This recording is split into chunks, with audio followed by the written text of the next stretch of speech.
دوستو، کیا آپ کو معلوم ہے کہ شاہراہ قراقرم پاکستان کی عظیم ترین سڑک کی تعمیر کا آغاز 1966 میں ہوا اور تکمیل 1978 میں ہوئی۔ شاہراہ قراقرم کی کل لمبائی 1300 کلومیٹر ہے، جس کا 887 کلومیٹر حصہ پاکستان میں اور 413 کلومیٹر حصہ چین میں موجود ہے۔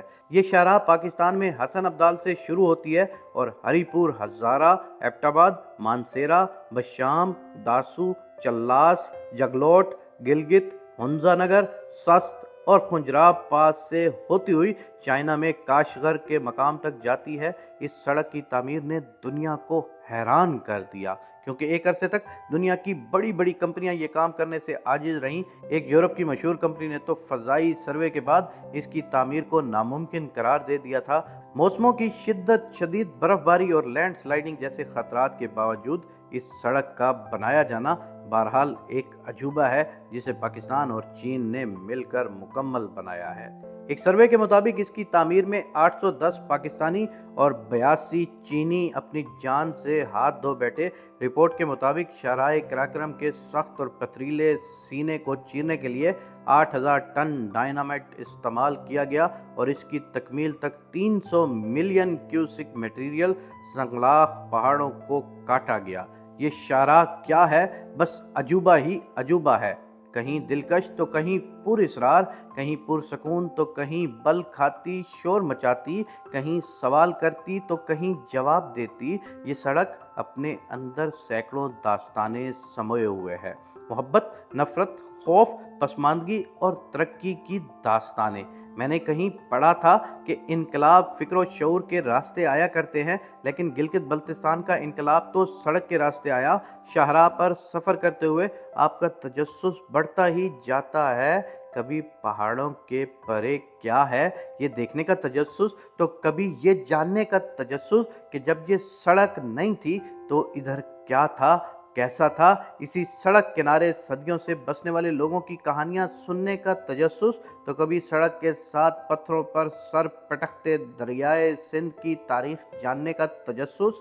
شاہراہ قراقرم کا نقطۂ آغاز ضلع ہزارہ میں ہے، جہاں کے ہرے بھرے نظاروں اور بارونق وادیاں تھاکوٹ تک آپ کا ساتھ دیتی ہیں۔ تھاکوٹ سے دریائے سندھ بل کھاتا ہوا شاہراہ قراقرم کے ساتھ ساتھ جگلوٹ تک جاتا ہے، پھر سکردو کی طرف مڑ جاتا ہے۔ تھاکوٹ کے بعد کوہستان کا علاقہ شروع ہو جاتا ہے، جہاں جگہ جگہ دور بلندیوں سے اترتی پانی کی ندیاں سفر کو یادگار اور دلچسپ بنانے میں اہم کردار ادا کرتی ہیں۔ کوہستان کے بعد چلاس کا علاقہ شروع ہو جاتا ہے، جو کہ سنگلاخ پہاڑوں پر مشتمل ہے۔ چلاس ضلع دیامیر کا ایک اہم علاقہ ہے، اس کو گلگت بلتستان کا دروازہ بھی کہا جاتا ہے۔ ناران سے بذریعہ بابو سر ٹاپ بھی چلاس تک پہنچا جا سکتا ہے۔ چلاس کے بعد شاہراہ قراقرم نانگا پربت کے گرد گھومنے لگ جاتی ہے اور پھر رائے کوٹ کا پل آ جاتا ہے۔ یہ وہی مقام ہے جہاں سے فیری میڈوز اور نانگا پربت بیس کیمپ جانے کے لیے جیپیں کرائے پر ملتی ہیں۔ رائے کوٹ کے بعد نانگا پربت دریائے سندھ اور شاہراہ قراقرم کا ایک ایسا حسین امتزاج بنتا ہے کہ جو سیاحوں کو کچھ وقت کے لیے خاموش ہونے پر مجبور کر دیتا ہے۔ اس کے بعد گلگت ڈویژن کا آغاز ہو جاتا ہے، جس کے بعد پہلا اہم مقام جگلوٹ آتا ہے۔ جگلوٹ سے آستور، دیوسائی اور سکردو بلتستان کا راستہ جاتا ہے۔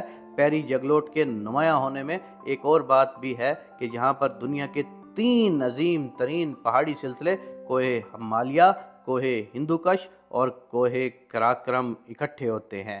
دنیا میں ایسی اور کوئی جگہ نہیں جہاں 3 بڑے سلسلے اکٹھے ہوں۔ جگلوٹ کے شمالی علاقہ جات کے صدر مقام گلگت شہر کا آغاز ہوتا ہے، جو تجارتی اور سیاحتی اور معاشرتی خصوصیات کے باعث نمایاں حیثیت رکھتا ہے۔ نلتر، اشکومن، غزر اور شندور وغیرہ بذریعہ جیپ یہیں سے جایا جاتا ہے۔ گلگت سے آگے نگر کا علاقہ شروع ہو جاتا ہے، جس کی پہچان راکھا پوشی چوٹی ہے۔ آپ کو اس خوبصورت اور دیوی ہیکل چوٹی کا نظارہ شاہراہ قراقرم پر جگہ جگہ دیکھنے کو ملے گا۔ نگر اور ہنزا شاہراہ قراقرم کے دونوں اطراف میں آباد ہیں۔ یہاں پر آ کر شاہراہ قراقرم کا حسن اپنے پورے جوبن پر ہوتا ہے۔ میرا نہیں خیال کہ شاہراہ کے اس مقام پر پہنچ کر کوئی سیاح حیرت سے اپنی انگلیاں دانتوں میں نہ دباتا ہو۔ پاسو کون اس کی بہترین مثال ہے۔